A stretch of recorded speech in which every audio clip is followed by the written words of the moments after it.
আয়াত ২৬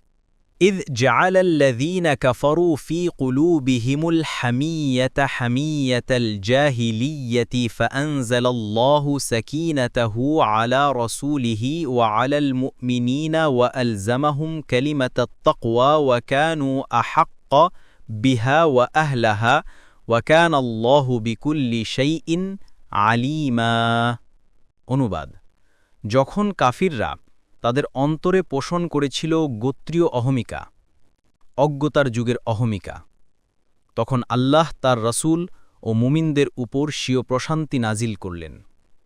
এবং তাদেরকে তাকওয়ার কালেমায় সুদৃঢ় করলেন আর তারাই ছিল এর অধিকতর যোগ্য ও উপযুক্ত আর আল্লাহ সবকিছু সম্পর্কে সর্বজ্ঞ তাফসির ১ নং ফুটনোটের বিবরণ জাহিলি অহংকার বা সংকীর্ণতার অর্থ হল এক ব্যক্তির শুধু তার মর্যাদা রক্ষার জন্য কিংবা নিজের কথার মর্যাদা রক্ষার জন্য জেনে শুনে কোনো অবৈধ কাজ করা মক্কার কাফেরেরা জানত এবং মানত যে হজ ও ওমরার জন্য বাইতুল্লাহর জিয়ারত করার অধিকার সবারই আছে এদিনই কর্তব্য পালনে বাধা দেওয়ার অধিকার কারণেই এটা ছিল আরবের সুপ্রাচীন ও সর্বজন স্বীকৃত আইন কিন্তু তারা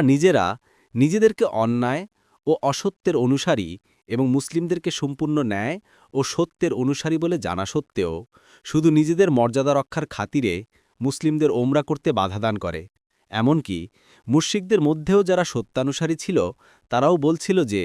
যারা ইহরাম অবস্থায় কোরবানির উট সাথে নিয়ে ওমরা পালন করতে এসেছে তাদেরকে বাধা দেয়া একটি অন্যায় কাজ কিন্তু কুরাইশ নেতারা শুধু একথা ভেবে বাধা দিতে বদ্ধপরিকর ছিল যে মুহাম্মদ সাল্লাল্লাহু আলাইহি সাল্লাম যদি এত বড় দলবল নিয়ে মক্কায় প্রবেশ করেন তাহলে সমগ্র আরবে আমাদের মর্যাদা ক্ষুণ্ণ হবে তাছাড়া তারা তাকে আল্লাহর নবী বলে মেনে নিতে কুণ্ঠিত হচ্ছিল বিসমিল্লাহ লিখতে নিষেধ করেছিল এ সবই ছিল তাদের জাহিলি সংকীর্ণতা দেখুন বুখারী 2731 2732